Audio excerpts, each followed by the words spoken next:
Bismillahirrahmanirrahim. Alhamdulillahi Rabbil Alamin. Wassalatu wassalamu ala ashrafil anbiya'i wal mursalin wa ala alihi wa sahbihi ajma'in.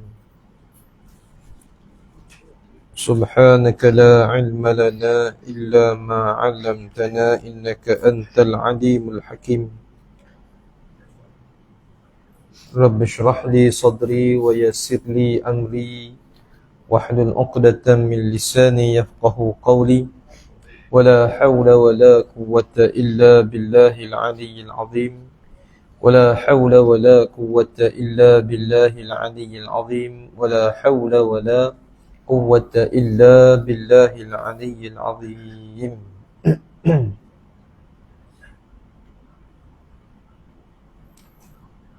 Sambung kitab Tuhfatur Raghibin pada muka surat 85 kitab Rumi. Kitab Jawi muka surat 25.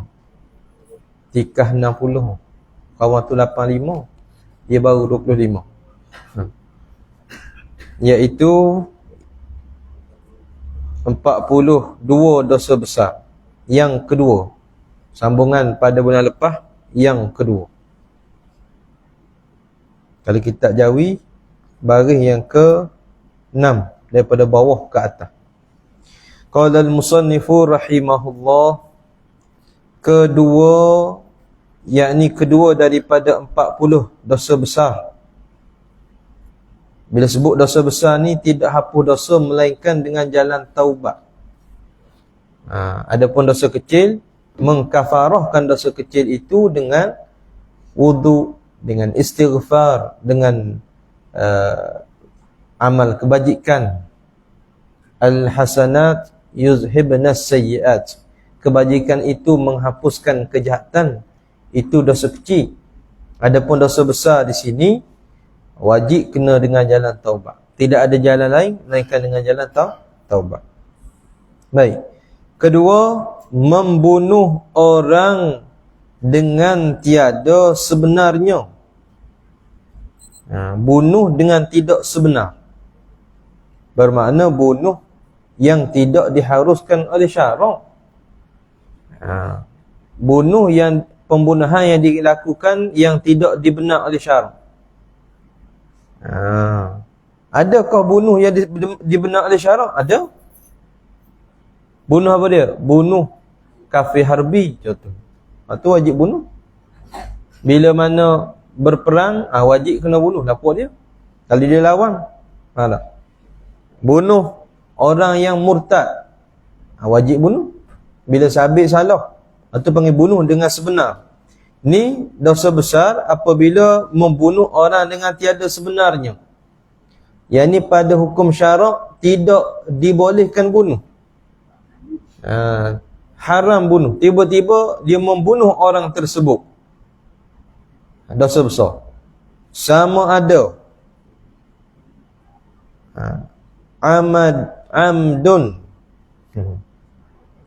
amdun atau shibhul amdi. Shibhu amdi ataupun shibhu amdin. Amdun ataupun amdin, bunuh dengan jalan sengaja. Yang ni dengan niat. Bunuh dengan niat. Atau shibhu amdin, menyerupai sengaja.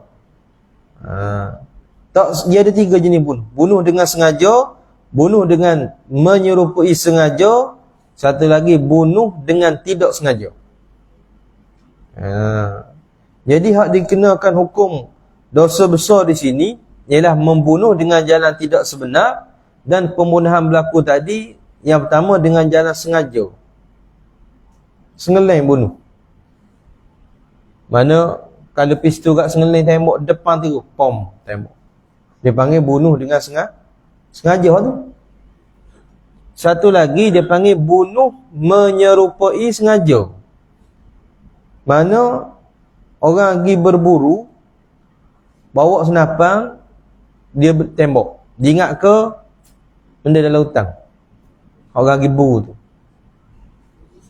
Rusa. Macam tak sedap mana rusa daging. Tak sedap. Pelanduk, kijang. Tak kira lah mana benda-benda gitu. Jadi dia ingat ke kijang pelanduk rusa ni? Dia uting tu pom tembok. Tergolek orang. Maka dia panggil bunuh syibhu amadin. Bunuh menyerupai sengaja. Padahal dia tak ada niat, tapi guna alat yang pada adatnya boleh mematikan seseorang. Dia panggil bunuh syibhu amadin.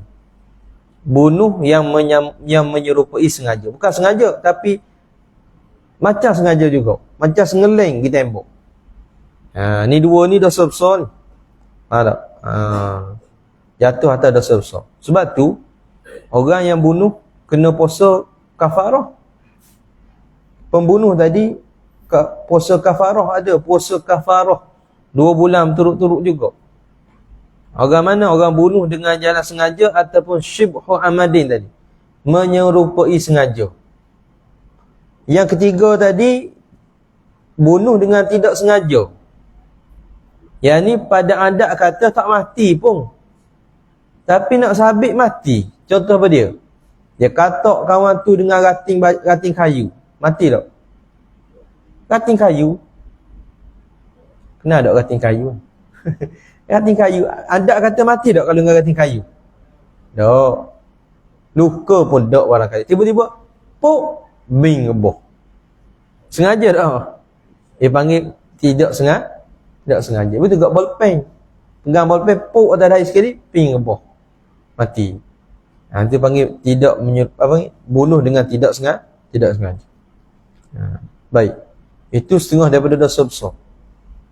Macam mana dia nak tebus dosa? Kena pergi cari waris. Macam mana kena kira waris? Dalam Islam kita dia ada satu hukum dia panggil benda qisas. Bunuh balas. Bunuh balas. Bunuh balas. Kalau bunuh balas dosa, yang kedua bayar diat. Kalau lah keluarga kata tak apalah, tapi bayar diat. Sudah. Diat tu ada harga. Diat ni seolah-olah pampasang lah. Pampasang. Kalau kita tengok dalam kitab fiqh, setiap anggota kita orang Islam ni ada nilaian dia. Kalau tak silap ingat, kelopak mata belah atas ni, harga dia 25 ekor unta. 25 ekor unta. Kelopak atas. Kelopak bawah 25. Dah kelopak mata ada berapa kita? Pak, kali ya. Berapa ratus? 100 ekor unta. Tu kelopak mata, bukan biji mata. Dalam kitab bab jinayat dia cerita masalah diat kena dibayar. Kalau bayar ke pihak berkuasa tak kena. Ada cara-cara mahkamah putuskan bayar didenda sebanyak 10,000. PT boleh siapa? Boleh siapa? Boleh ke keluarga mangsa ke boleh siapa? Saya tak tahu ni. Kerajaan. Dah keluarga mangsa boleh mana? Dah yang masuk cara tu. Boleh menang ke mana? Saya tak tahu ni, tanya ni bukan royak ni tanya ni. Kalau bicara kemudian menanglah pihak mangsa. Lalu yang bersalah tadi bayarlah denda. Duit itu boleh tak sikit kepada mangsa? Boleh tak? Ya tak boleh tak boleh?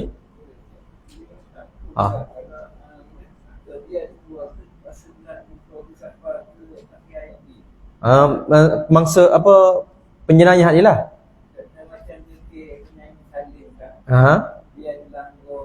Orang langgar dia.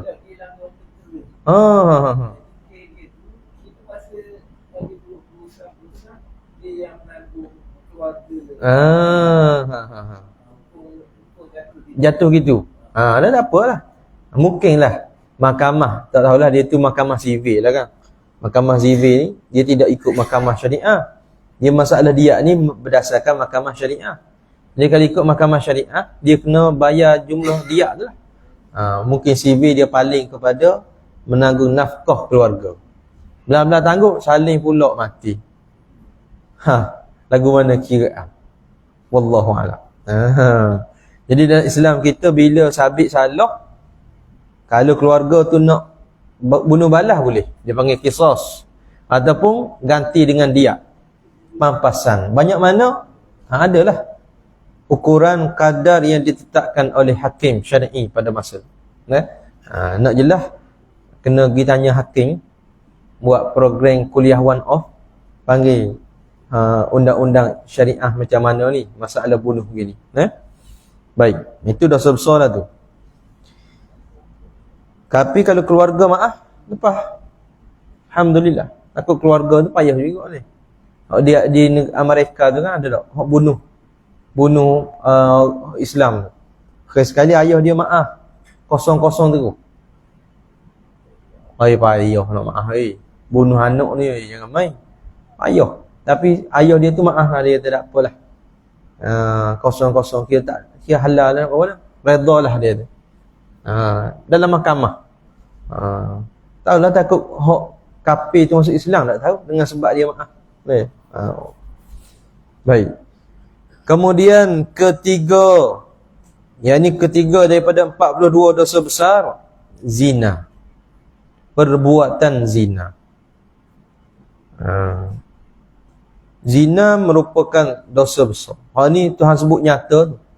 Wala taqrabuz zina innahu kana fahishatan wa sa'a sabil. Sebut nyata dalam Quran. Tak kata wala taqrabu, janganlah hampir kamu ni kepada zina. Sini kalau ada erti hampir tak boleh, zina tak apa. Dia ada erti ni. Di sini kena pada ulama.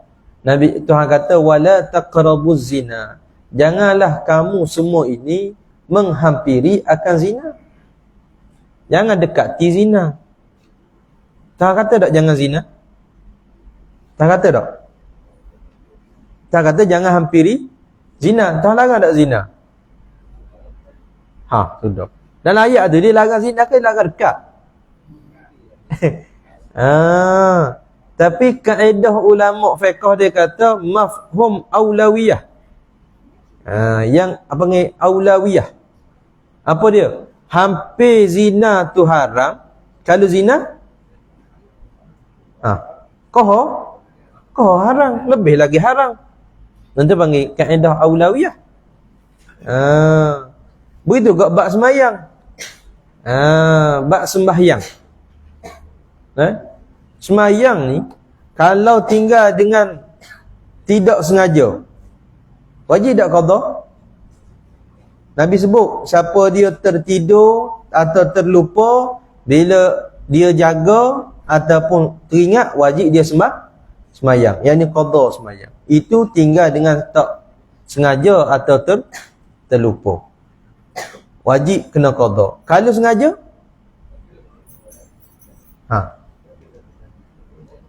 Jawab molek tu. Nabi kata kalau tertinggal sembahyang, wajib qada. Tu tertinggal. Kalau sengelih tinggal? Kalau sengelih tinggal, adakah tak wajib? Tadilah. Lebihlah wajib.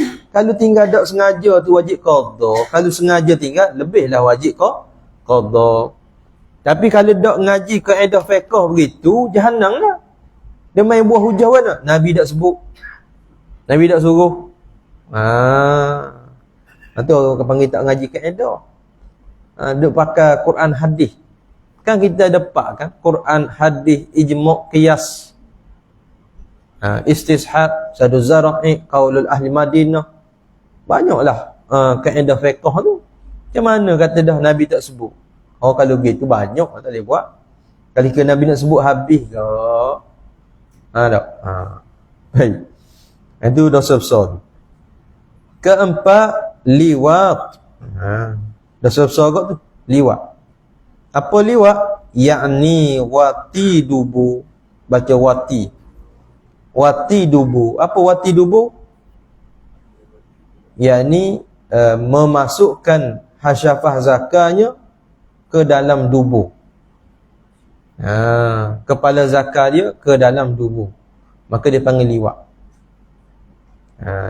Liwat ni boleh berlaku lelaki dengan lelaki, lelaki dengan perempuan. Dosa besar juga tu, liwat. Qiyas di atas zina. Cuma kalau liwat isteri, kalau suami meliwat isteri dia, dia tidak kena hukum hudud, dia kena hukum ta'zir. Sebab isteri dia cuma no entry je. Faham tak? Dia ada lesen, tapi masuk kok no entry. Kenapa no entry? Bulat tu kan, dia buat palang tak boleh masuk kot. Dia pergi masuk kot tu. Tiba-tiba pergi report polis. Maka kena samang atau panggil ta'zir kalau suami isteri. Kalau orang lain, dia panggil kena hukum hudud. Tu liwat. Tak ada lesen. Dah lah tak ada lesen, masuk pula jalan salah. Orang kata no entry, masuk juga. Dah lah tak ada lesen. Kawan, ni ada lesen, cuma jalan salah. Jalan no entry. Lepas tu tak sama hukum. Jadi perbuatan liwat ni, hukumnya salah satu daripada dosa besar. Kelima, wati pada farak binatang. Wati pada farak binatang, yakni setubuh dengan binatang, bersetubuh dengan binatang. Tengok kambing, bahar kambing, mampu kambing, panasan, contoh, maka haram, dosa besar. Lembu lah, di mana dulu masuk dalam metro Kota Baru ke mana, hak menagih dadah, pada bahan pay kuda, nampak lembu super puan nak perok pergi bahan lembu. Mampu lembu dalam kandang. Tuan tak mampu. Hak tukang rogo lembu. Dia rogo lembu tak mampu. Lembu tu mampu. Berai hidung lah lembu. Dosa besar. Aduh lah. Macam mana? Kes tadi lah. Dia kes awang ni pay tu. Dia boleh mengubah pemikiran orang. Batu orang makan pay tu kadang-kadang 3 hari tak tidur, tak apa dia. Dereba bah, dereba lori kadang-kadang makan tu dia tak tidur. Tak ngatuk serai. Tapi bila dah habis dos dia tu kok, dia qada so kira lah. Dah yang habis dah power dia tu. Kena molek tidur sambil cacah. Tidur berdiri tu. Genera boleh. 3 hari tak bangun. Ada juga. Dia qada balik. Tu. Pi kuda. Baik. Kemudian kelima, minum arak. Dosa besar. Minum arak tadi, jikalau sedikit sekalipun. Dosa besar. Sudu je. Teh sikit. Haram, dosa besar. Minum arak. Setitik 40 hari tak terima. Dan kalau sebotol,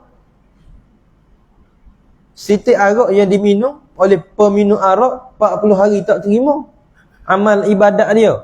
Dan kalau sebotol, berapa titik? Dan kalau hari-hari, fikirlah. Kita dok lah. Kalau lepak luar kat bergerak, lagi di Pulau Pinang ke, saya pergi Pulau Pinang dulu, tulis kedai, kalau kita kat warung lah, kedai makan, dia tulis siap signboard, siap bubur lapu lilak-lilak, kasbek, tulis buat tiger ni. Siap-siap dia kenal, kita pun kenal dua tu je, kasbek dengan tiger. Tu arak tak boleh, walau tak mabuk sekalipun. Diri minum arak tu, perbuatan minum arak tu hukumnya haram, dosa besar. Ketujuh, minum barang yang memabukkan. Minum barang yang memabukkan.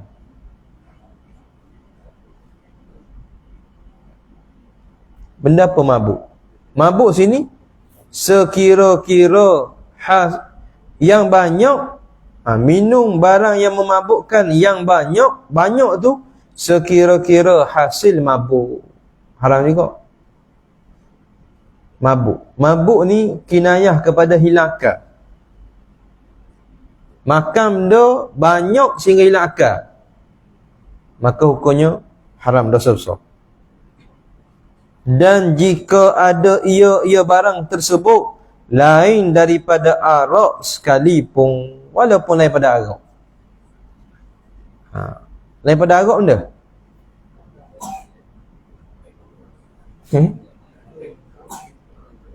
Benda lain pada arak.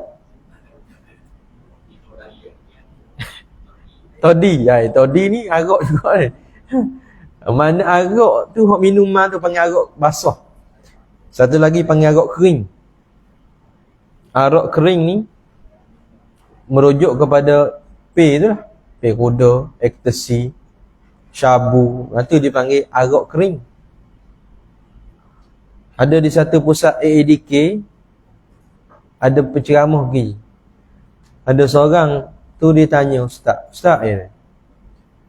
ya orang marah sangat, orang kata haram makan dadah ni, mana dalil kata haram makan dadah? Sudah nak jawab, tak ada dalam Quran ni. Ada dalam Quran sebut dadah? Tak ada. Tapi nak ayat penceramah ni kena cerdik, tak boleh bodoh. Dia kena konang. Ya, lalu dia baca satu ayat, fi amadim mumaddadah. Ada tak ayat tu? Seram dia tak ingat ni. Wailul likulli tak? Fi amadim mumaddadah. Maka Tuhan kata dadah. Sebutlah Quran, haram makan dadah. Dah lain, sekali dadah belaka lah dia kata. Baru tahu je pakat khabar sama dia. Ni dalil kata haram makan dadah. Baca ayat, fi amadim mumaddadah. Kalau dia mengaji dia kata kena tipu buat dia. Ada. Tapi kena cerdik lah. Maka dadah dia panggil arak kering yang dikiah di atas arak.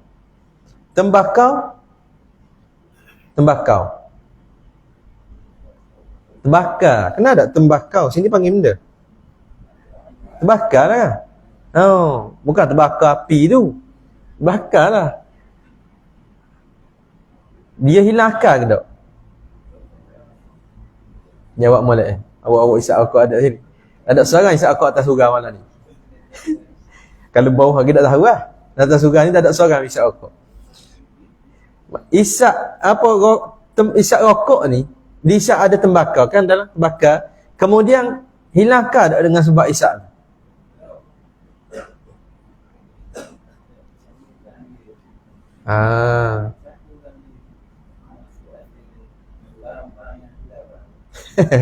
Dari sudut campuran tu, dia panggil dari sudut apa dia? Sudut kesihatan memang tak baik lah. Dengan nikotin apa dia lagi lah. Masalah tika isyak tu ada tak hari dia mabuk? Masa dia kadang-kadang dia main pening sekali, ada tak? Tak hilang tu dia panggil hangu. Hangu piti. Seokok hangu piti. Masa isyak tu ada bahasa hanyut, bahasa kaya sekali, ada tak? Tak ada? Ada tak ada? Ada? Tengok. Dia kalau rokok sigaret tak kaya. Ke ada tak? Dia gini, rokok ni. Kalau isyak, ia tak hilangkan, ia tak kaya, tak apa. Bukan mana boleh isyak, tapi makruh lah. Tapi ketika isyak tu, bahasa hanyut, bening. Tak boleh isyak tu. Kalau isyak juga, haram masa tu. Sebab dia hilangkan masa tu. Apa panggil kaya. Nak rokok daun. Rokok daun kan? Rokok daun dia buah benda. Terbakar kan? Terbakar tu tak sama terbakar tu. Bakar darat, lagi terbakar benda. Ada saya erti tu tak apa tu, dia tahu tu. Tak. Hok mana dia belaka tu.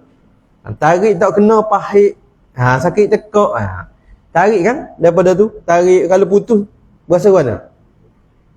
Tak sedap kalau putus. Jambu putih nak buat mana? Tarik selur-selur pandang-pandang tarik, pak bubuh. Banyak pula 1000 jari bubuh.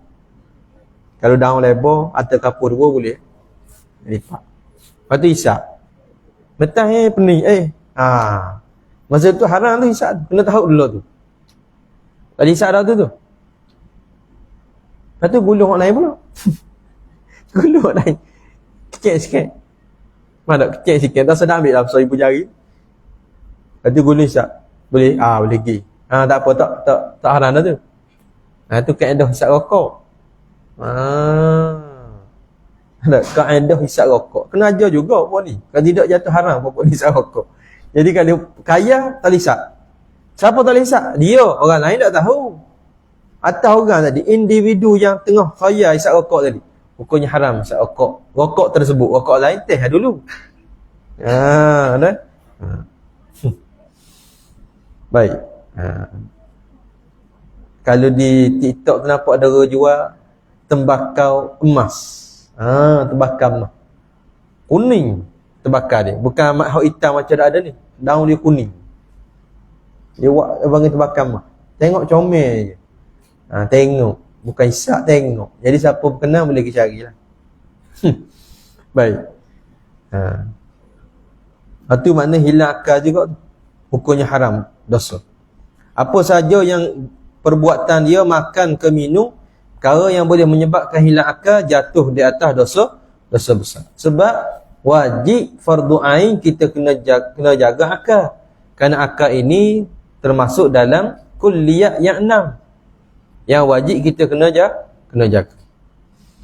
Kemudian ke-8, mencuri harta orang. Mencuri harta orang ni hukum besar, hukum dosa besar. Yang dosa besar tu kadar mana? Kadar yang mewajibkan potong tangan. Kadar kalau sabit hukum boleh potong tangan. Maka dosa besar lah tu. Banyak mana? Banyak manakah qadar? Siapa ingat? Saya pun tak ingat agak ni, tu tanya. Dia curi ni, as-sariqu was-sariqatu faqta'u aydiyahuma. Pencuri laki-laki dan pencuri perempuan, faqta'u, hendaklah dipotong tangan keduanya. Pencuri laki-laki atau tangan pencuri perempuan. Itu nas daripada Al-Quran. Tetapi nak sabit kerak tu, nak potong tu, qadar mana? Sini ke? Sini ke? Sini ke? Itu hadis pula menjelaskan ayat Quran. Qadar curi, barang curi tu banyak mana? Dia ada kaedah dia pula. Jadi kalau curi barang orang, curi tadi qadar yang kalau sabit salah boleh dikenakan hukum potong tangan, maka perbuatan mencuri tadi adalah dosa besar. Dosa besar lah. Mana tidak memadai istighfar. Wajib kena taubat dengan jalan dikembalikan harta tersebut kepada orang. Sehingga kan juga berlaku khilaf dalam kalangan ulama fiqh. Kalau seorang pencuri tadi disabitkan salah mencuri dan dijatuhkan hukuman potong tangan, dan sudah dipotong tangan dia, timbul pula persoalan, adakah di akhirat kelak akan dia ambil tindakan di atas kecurian dia buat? Hak dia curi tadi kan kena kat tangan dah. Timbul persoalan, kalau gini di akhirat akan akhirat nanti kena ke tak balasan? Kena tak kena? Tu khilaf. Ada ulama kata tetap hak akhirat suku, hak ni balasan dunia. Ada ulama kata dah kena dah dunia, akhirat dah kena dah lah. Hak tadi kata kena akhirat sekiranya tidak taubat. Kalau mati sempat taubat, maka di akhirat tak kena. Mana? Kalau masuk syurga, sambung kelik tangan tu, sebimbang. Hak putus tu, bila masuk syurga dia takut balik. Sekat dunia lah. Tu dalam kitab bab jenayah dia cerita, kena tarik dulu ni sendi. Apa benda tu?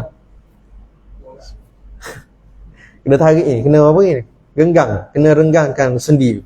Baru letak. Kalau tu bukan hayung tinggi gitu. Bukan takir daging rebang tu dah. Letak molek kat tekan. Bila darah Dr. Chu tu celup dalam kawah minyak, dia sebut minyak zaitun. Celup cung dalam minyak tu balut untuk menghentikan pendarahan. Itu dalam kitab fiqh sebut begitu. Tak. Sebut mudah, buat payah. Tak biuh. Bukan biuh. Bukan dengan jalan biuh. Mana dengan jalan tak biuh, pakai kerak tu. Tangan kanan. Kanan kiri, kanan dulu. Kalau curi pula, kerak benda. Kaki kiri. Curi kali ketiga, kerak tangan kiri. Curi kali keempat, kaki kanan. Agak-agak lepas pada 4 kali kerak curi tak lagi. Kemudian nak jatuh hukum hudud tadi, tengok pula dia curi barang tu duduk mana. Kalau curi motor, kunci duduk motor, tak kena hudud. Faham tak? Dia curi motor, dan di motor sikar tu ada kunci. Kunci motor tu sendiri, hak tuan letak situ. Motor nilai berapa? Layak tak kena hukum hudud? Layak dah, sebab motor tu mahal. 12,000 contoh. Tiba-tiba awak lari motor, ditakak sabit salah, nak kerak tangan tak boleh. Berapa? Dia kata tuan tak kunci, saya dah pecah kunci, tuan tak kunci, maka tak kena hukum hudud. Maka ditukar kepada hukum ta'zir pula, jara ke denda ke, atau terpulang. Dia kena hukum hudud ni kalau ambil barang simpan tepat dia. Dia macam lembu duk lepas, kambing duk lepas kat tepi jalan tu kan. Kalau orang pikir buat lari tak kena hudud. Lembu kambing duk lepas tepi jalan. Dia mari letak lori pagar, piak naik waklah kelik bong, jual daging murah-murah. 15 riyal sekilo. Berderu orang beli. Beli tak agak kali 15 kilo daging. Lah ni berapa daging? Berapa? Berapa daging? 30. 36. Nama tak beli daging. Daging kembang daging. 36 kilo. Oh, kalau jual 28 ramai lagi beli. Lembu mana? Lembu dia kutik kat tepi jalan. Acuk lagu tu. Di belah-belah Tuk Bali dulu. Muat atas kereta kacil kan. Pakai chainsaw. Mudah. Chainsaw ni tak payah kerak ke bawah, tekak ke atas, boleh berau ke atas, tekak lembu. Senyap ada lembu. Kerak poho, kiri kanan depan belakang. Wah naik, buah atas kereta kacil. Balik belakang, senang molek. Pung buat lari. Esok jual di mana-mana basah 28 sekilo. Susung kata. Katanya berapa murah ni? Lembu nak lupuh kata. Lembu nak lupuh. Murah. Apa lembu curi? Gelak hati awak kita kalau makan. Baik. Tu dosa besar lah tu. Curi harta yang mana qadar dia yang mewajibkan potong tangan. Adapun mencuri harta yang sedikit. Apa dobit sikit sini? Sikit sini dengan makna qadar yang tidak dikenakan hukum hudud. Curi sikit tak banyaklah sikit tu. Maka iaitu dosa kecil. Masih lagi dalam dosa kecil. Kalau curi tu kadar dia banyak, yang ni qadar yang dikenakan hukuman potong tangan, dikena dosa besar. Kalau tak sampai qadar, dikena dosa kecil. Kata Hulaimi. Kata Hulaimi, yakni Imam Hulaimi. Dosa kecil tadi, yang kata curi sikit tu dosa kecil, melainkan jika ada orang yang dicuri hartanya, harta orang tadi miskin. Pencuri dicuri harta orang, curi sikit je, tapi hak kena curi tu, mangsa tu, dia seorang yang miskin. Miskin. Maka mencuri hartanya itu, harta orang yang miskin tu, dosa besar. Kira dosa besar je. Sebab kecil pada kita, besar pada orang tadi. Kecil nisbah nilai curi Allah 10 riyal, kira pun ni. Contoh. Sedangkan 10 riyal tu qadar yang tak cukup bagi diri dia hari tu. tiba-tiba dicuri dengan kadar 10. Kalau banding dengan orang lain, 10 sikit dia ni. 10 riyal. Sikit banyak 10 riyal? Sikit banyak 10 riyal dia ni. Dia kedok ni tak berani nak jawab. 10 riyal berani tak masuk Maidin? Tak berani. Pergi pasar malam berani tak 10 riyal nak beli nasi? Nak beli nasi 3 buku. Berani tak bawa 10 riyal? Zimak pagi-pagi tu boleh lah serias buku. Serias buku tu boleh lah. Ni pasar malam 10 riyal berani tak pergi? Cadang pulak. Memang tangan 10 riyal. Dalam kilas 50. Sikit ni lah. Nilai sikit bagi kita. Bagi orang susah sudah banyak dah. 10 riyal. Baik. Kesembilan. Menukas. Pulak. Apa dia pulak ni? Kesembilan, menukas seorang dengan berbuat zina. Menukas dengan makna menuduh. Menuduh seorang dengan berbuat zina. Dia panggil benda. Tuduh orang lain berbuat zina dengan tidak mendatangkan bukti ataupun saksi, maka dia panggil qazaf. Tuduhan qazaf. Kalau dituduh buat tuduhan tadi terhadap orang yang juruh. Faham tak istilah juruh? Juruh lah. Pada zahirnya, tengok pada kelakuan dia, dia tak menasabah dia ni. Faham tak? Peribadi dia, akhlak dia tak menasabah lah. Adat kata nak terlibat dengan zina. Lalu tidak ada bukti pula dan tidak ada saksi yang cukup, maka si penuduh dikenakan hukuman qazaf. Hukuman hudud. Banyak mana? 80 kali rotan. Si penuduh yang tidak mampu bawa bukti ataupun saksi. 4 orang. Adapun buat tuduhan kepada orang yang rekod merah dah. Dia memang ada rekod dah sebelum ni. Lalu dituduh kali kedua atau ketiga, tetapi si penuduh tadi tidak berjaya membawa bukti ataupun saksi, maka tidak dikenakan hukuman hudud, tetapi hanya dikenakan ta'zir sahaja. Ini masalah apa panggil babul jinayah. Ni hak jadi hakim syar'i, dia tahulah masalah ni. Kita ni daklah. Tak? Itu. Jadi tuduh orang buat zina ni dah besar. Fitnah lah, kita boleh kata fitnah. Berat. Bunuh orang. Seolah-olah menjatuhkan maruah orang. Dah besar. Ke-10, jadi saksi dengan dusta. Jadi saksi dengan dusta. Mana penyaksian dia itu dusta. Dibayar ke macam mana, akhir sekali dia pun jadi saksi dusta lah.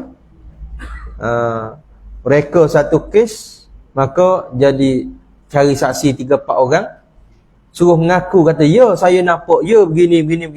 Akhir sekali disabitkan salah. Dengan sebab dia ni saksi tadi buat penyaksian secara dusta. Maka orang tadi tidak bersalah, akhirnya dihukumkan bersalah kerana disaksikan oleh saksi yang dusta tadi. Maka saksi tadi jatuh pada hukum dosa besar.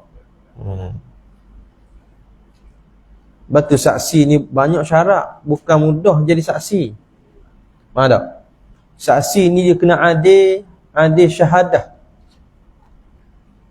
Saksi ni dia kena orang yang adil. Adil ada 2. Yang pertama adil syahadah, yang kedua adil riwayat. Adil syahadah ni mestilah Islam, mestilah tidak fasik, mestilah lelaki dan bukan hamba sahaya dan tidak jatuh maruah. 5-6 syarat tu. Islam, tidak fasik, lelaki bukan hamba sahaya. Tu dia panggil adil syahadah. Satu lagi dia panggil adil riwayat. Adil riwayat ni kena kepada selain daripada tadi lah. Boleh jadi dia fasik, boleh jadi dia tu perempuan atau khunsa, boleh jadi dia tu hamba sahaya orang, ataupun orang yang jatuh maruah. Dia panggil adil riwayat. Seperti doktor kata pakcik tak boleh ni kena air ni. Kalau ambil semayang ke mandi ke kalau kena air lambat sembuh. Boleh tak kita terima ucapan dia? Dia doktor lah, bukan tak betul. Doktor. Doktor lah, doktor bertauliah. Dia cek tangan, luka ni tak boleh kena air ni. Seminggu tak boleh kena air. Kita pun nak ambil semayang. Kita boleh tak pakai pendapat dia? Walaupun Cina, India sekalipun, yang tidak Islam, boleh tak pakai pendapat dia? Sudahlah. Boleh tak boleh? Boleh. Sebab dia termasuk dalam adil juga. Dia panggil adil riwayat. Mana boleh percaya dia tu dengan ada kelulusan lah. Kalau tak ada kelulusan tak boleh pakai. Dia ada kelulusan BA, MA dan sebagainya. Jadi nak jadi saksi sesuatu benda ni dia mestilah adil syahadah. Lelaki Islam, tidak fasik, tidak jatuh maruah. Kalau orang jatuh maruah tak boleh jadi saksi. Orang jatuh maruah, setengah daripada perkara yang jatuh maruah ialah makan dan minum sambil berjalan. Makan dan minum sambil berjalan jatuh maruah. Dia tak fasik, jatuh maruah. Makan, minum sambil berdiri hukumnya makruh, dia tak jatuh maruah lagi. Tapi kalau bawa air, isak dengan sera tu, tengok sambil berjalan. Pergi pasar malam, parking kereta jauh. Air duduk ni. Duduk tengok sampai dekat kereta separuh dah air. Minum sambil berjalan. Dia panggil jatuh maruah. Bila jatuh maruah, hilang kelayakan jadi saksi. Bahaya tu. Tak? Saksi benda? Tak kira. Saksi nikah, saksi zina, saksi anak bulan, saksi-saksi segala tu lah. Kecuali saksi 25% tu. Tak?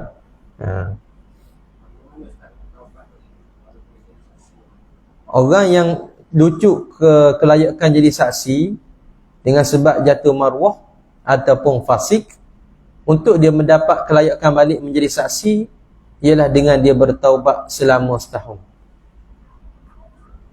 Taubat dengan mana tak buat benda tadi selama tempoh 1 tahun.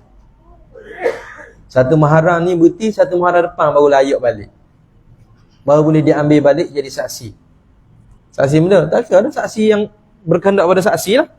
Tak? Nikah ke, saksi zina ke, kena berehat setahun dulu. Lepas tu nak ambil saksi nikah, pilih hak molek-molek sikit. Ni ikut temu tepi jalan. Ada kerja di minggu depan? Tak ada. Jadi saksi nikah aku mudah-mudah dia cari. Walau saing, walau pak saudara, walau siapa-siapa sekalipun, baik secara mana, kena ikut ketetapan syarak. Pilih hak syarak kata boleh pilih. Walau baik secara mana dengan kita, kalau tak lulus tak jangan ambil. Jangan dia ambil. Baik secara mana tak ada. Ni ambil hak pakai luas kerak. Memanglah masa akad nikah dia pakai baju molek. Sebelum pada tu duk main kat tepi jalan tu tak baju lah, pakai seluar kerak, tak mengaji fardu ain. Hak tu tak ada buat saksi nikah. Kalau ambil juga hukumnya tidak sah penyaksian. Bila tidak sah penyaksian, sah tak nikah? Sah tak sah? Tidak sah. Dah boleh resik ya? Boleh resik. Resik kahwin tu lah. Lepas dah kat nikah kan boleh resik. Dia kata, okay, simpan dok ni, kalau kena igat tunjuk hak ni. Ikman nikah dia. Hak tu sah lah pada zahirnya, pada hakikatnya tidak sah. Dah tidak sah jadi benda. Jawab sendiri dah tu, pandai dah tu. Tak? Kemudian nasak kira lagu mana? Rosak habis. Habis jeng dengan saka lah. Jadi masalah saksi nikah ni kena berhalus sikit, nah. Baik. Kemudian ke-11, merampas harta. Rapah ni dengan mana apa dia? Merompak.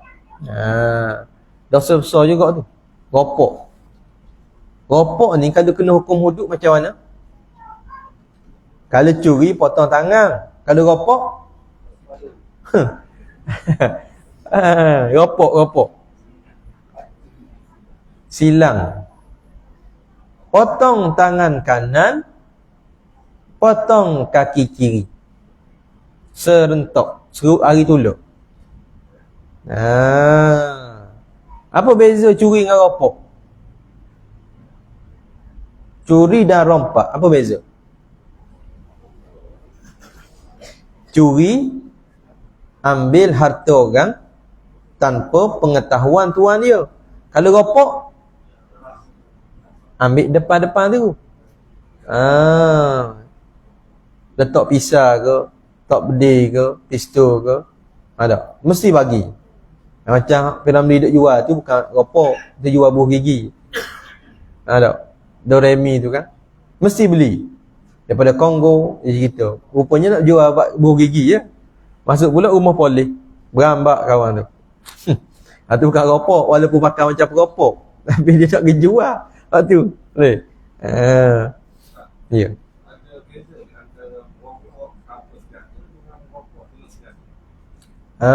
Sama je. Sama je. Maknanya mungkinlah dia berkah. Dia takak, dia pegang tangan hak tu tukang buat lari pitih. Akhir sekali buang hak tu tepi, baru dia sama-sama lari. Sama. Macam perempuan galah bawa beg, handbag tu, dia naik motor, dia pegang.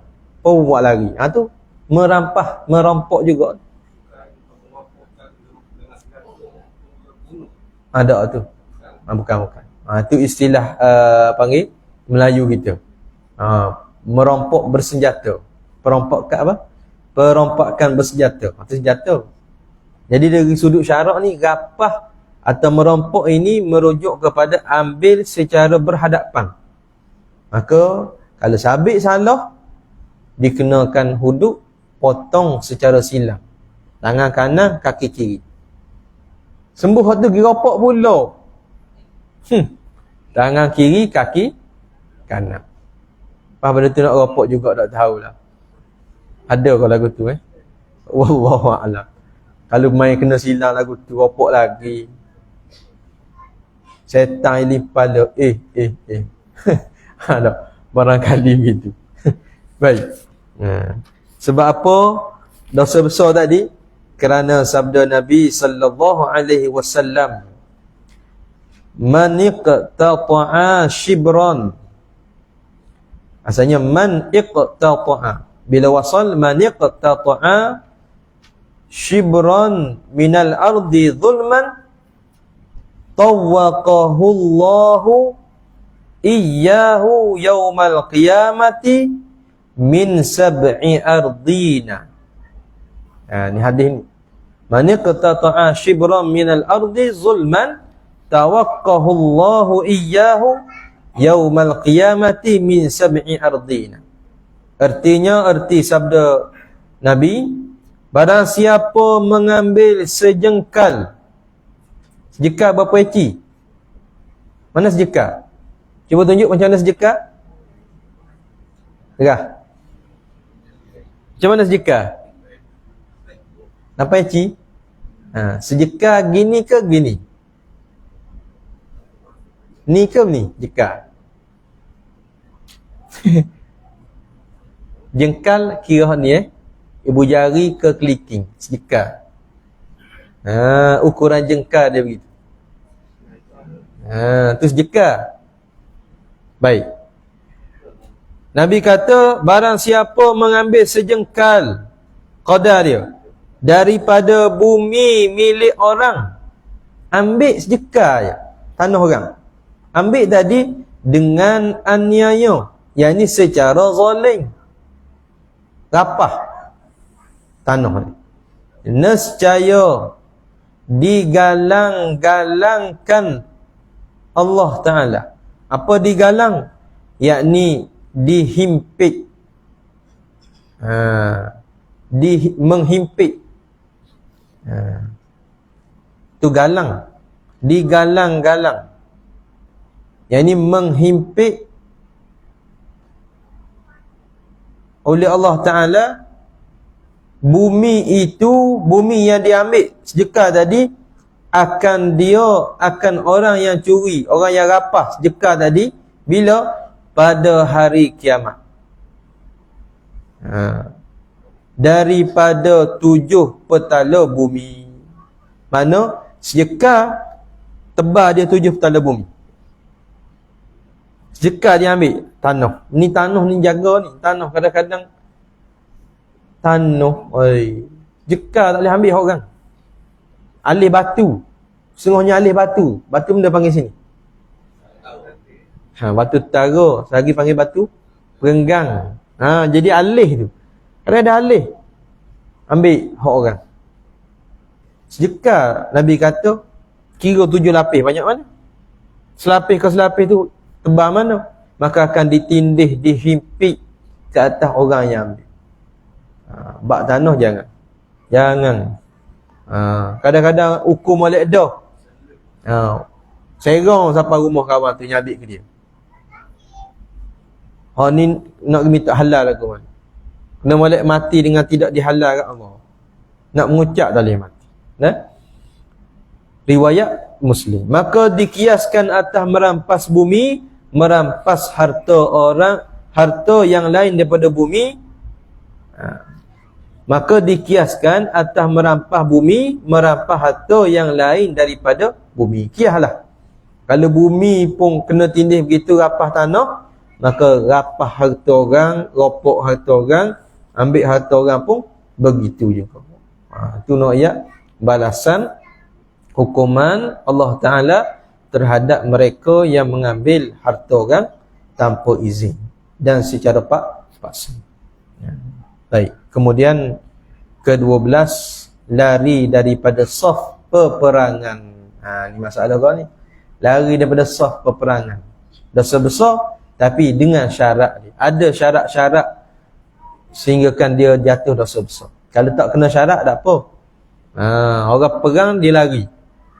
Orang duk berlawan pedang ni, dia nusupong lari kelik. Nanti dosa besar. Tapi ada syarat dia. Macam mana syarat dia? InsyaAllah kita sambung pada bulan depan pula. Awak-awak kita tak tahan sejuk tadi. Nak kecing belaka tadi. Bertilu situ. Wallahu subhanahu wa ta'ala a'lam. Bismillahirrahmanirrahim. Alhamdulillah rabbil alamin, wassalatu wassalamu ala asyrafil anbiya'i wal mursalin wa ala alihi wa sahbihi ajma'in. Allahumma aftah alaina futuhal arifin. Allahumma allimna ilman akdamin wa fahimna fahmas sabiqin warzuqna rizqat talibin. Allahumma zidna ilma wa alhiqna bis salihin. Wa sallallahu ala sayyidina Muhammadin wa ala alihi wa sahbihi wasallam. Alhamdulillahi rabbil alamin.